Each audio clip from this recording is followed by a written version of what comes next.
नमस्कार, मैं प्रीति शर्मा आपका स्वागत करती हूँ यूपी की आवाज पर। आइए नजर डालते हैं आज की कुछ ताजा खबरों। ताजनगरी एक बार फिर से विश्व के फुटवेयर व्यापार का केंद्र बनने के लिए तैयार है। 8, 9 और 10 नवंबर 2024 Agra footwear manufacturers and exporters chamber AFMEC द्वारा आयोजित होने जा रहे 3 दिवसीय 16वीं लेदर फुटवेयर कंपोनेंट्स और technology fair meet at Agra में 200 प्लस एग्जीबिटर्स और 6000 प्लस ट्रेड विजिटर्स शामिल होंगे, जिसमें 35 से अधिक देशों का प्रतिनिधित्व होगा। ये जानकारी आयोजन स्थल आगरा ट्रेड सेंटर सिग्नरा पर आयोजित प्रेस वार्ता में FMEC अध्यक्ष पूरन डावर ने दी। उन्होंने कहा कि 7200 वर्ग मीटर से अधिक के विशाल क्षेत्र में जूता बनाने के नवीनतम मशीनरी कंपोनेंट्स के साथ विश्व की नवीनतम तकनीकी का प्रदर्शन इस फेयर का मुख्य आकर्षक होगा। इस बार 20,000 से अधिक विजिटर्स के आने की संभावना है। FMEC के कन्वीनर कैप्टन AS राणा ने बताया कि इस फेयर में 200 से अधिक स्टॉल विभिन्न प्रदर्शकों द्वारा लगाए गए हैं, जो चमड़े, सोल, शू, एडेसिव मशीनरी और फुटवेयर निर्माण के अन्य घटकों का प्रदर्शन कर रहे हैं।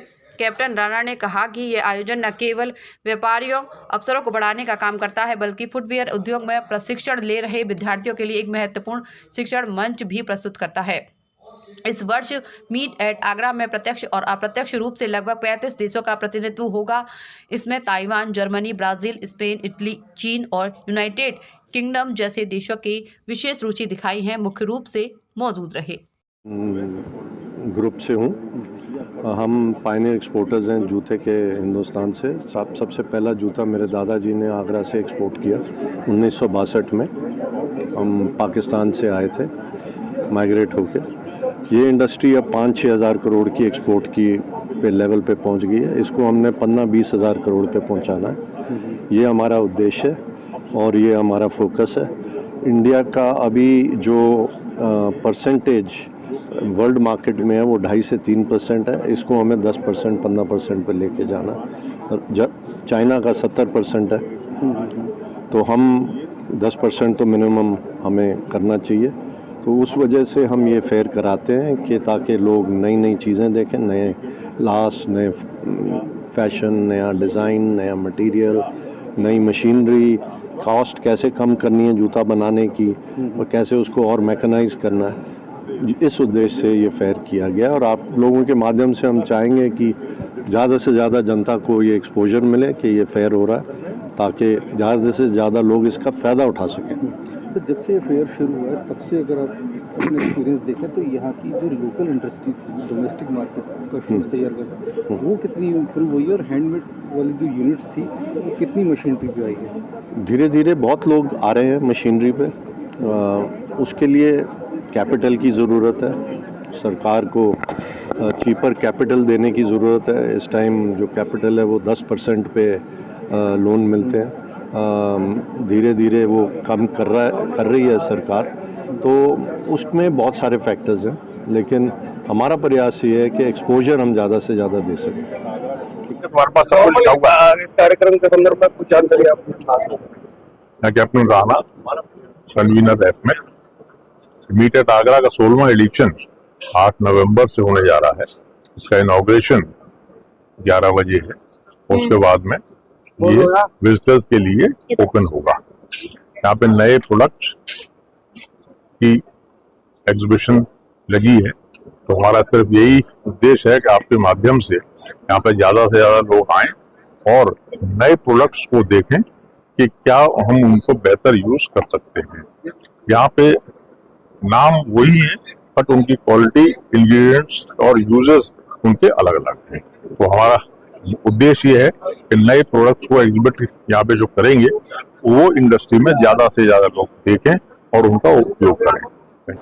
आप जानकारी सर, आपके मीट एट आगरा नए इनोवेशन, नए कोलैबोरेशन की जानकारी लेने के लिए एक बहुत बड़ा मंच बनाया गया है और ये हर साल मंच अपना रूप बड़े रूप में आता चला जा रहा है, बड़ा स्केल में आता चला जा रहा है। हम चाहते हैं कि जितने भी यहाँ पे आगरा में मीडियम या छोटे कारीगर हैं वो लोग यहाँ आए, यहाँ पे जानकारी लें, यहाँ पे कंपोनेंट को देखें, लेदर को देखें, मशीनरी को देखें और अपने प्रोडक्ट को कैसे अपग्रेड कर सकते हैं, कैसे प्रोडक्शन को फास्ट कर सकते हैं, उसकी जानकारी लें और अब उसका उपयोग करें और जूते की इंडस्ट्री यहाँ पे ग्रो करेगी। अब में इस बार क्या था? इस समय खास बात यह है कि जो अभी जो विदेश से आ रहे कंपनीज या डेलीगेशन, ये जानकारी लेने के लिए आया है कि अगर वो यहाँ के कंपोनेंट, वो जो उनके पास कंपोनेंट है, चाहे सिंथेटिक मटेरियल हो, चाहे बक्कल हो, चाहे और लास्ट वगैरह हो, हील वगैरह हो, वो यहाँ पे एग्जिबिट करें तो उनको कितना लाभ पहुंचेगा, कितना बेनिफिट मिलेगा, इसकी जानकारी लेने के लिए वो लोग आ रहे हैं। और संभवतः अगले साल वो उद्योग आगरा की अर्थव्यवस्था की रीढ़ है। 40 से 50% लोग प्रत्यक्ष या अप्रत्यक्ष रूप से आगरा अपना भरण पोषण जूता उद्योग से करते हैं। जूता उद्योग में आगे विकसित कैसे हो, जो छोटे छोटे हमारे दस्तकार हैं वो किस तरह से व्यवस्थित बाजार में आए, ये लगातार प्रयास किया जा रहा है कि उनको नए नए कंपोनेंट, नई तकनीकी, नई देखने को मिल सके और सोर्सिंग कहाँ से होती है वो अपने प्रोडक्ट की गुणवत्ता को बढ़ा सके। साथ में निर्यात के क्षेत्र में भी छोटा से छोटा आदमी कदम रख पाए। ये जो ई मार्केटिंग इस समय ऑनलाइन मार्केटिंग हुई है, उसमें एक कारीगर घर में जूता पर बैठ करके बना करके भी उसको किसी दुकान या किसी बिचौलिए की या किसी उसकी ज़रूरत नहीं है, वो किसी गांव में बैठ करके भी विश्व के किसी भी कोने में बेच सकता है। 4 कारीगर भी अगर जो दस्तकारी से जूता बनाते हैं, हैंडमेड जूता बनाते हैं, वो भी बेच सकते हैं। उनको दिशा कैसे मिले? आगरा के जो छात्र जो बिजनेस मैनेजमेंट कर रहे हैं, वो नौकरियों की तरफ अपने आप को नौकरियों तक सीमित न रखें, एंटरप्रेन्योर कैसे बने, उद्योग में कैसे आए, ये प्रयास उनको दिशा यहाँ से दी जाने वाली है। Thank you sir.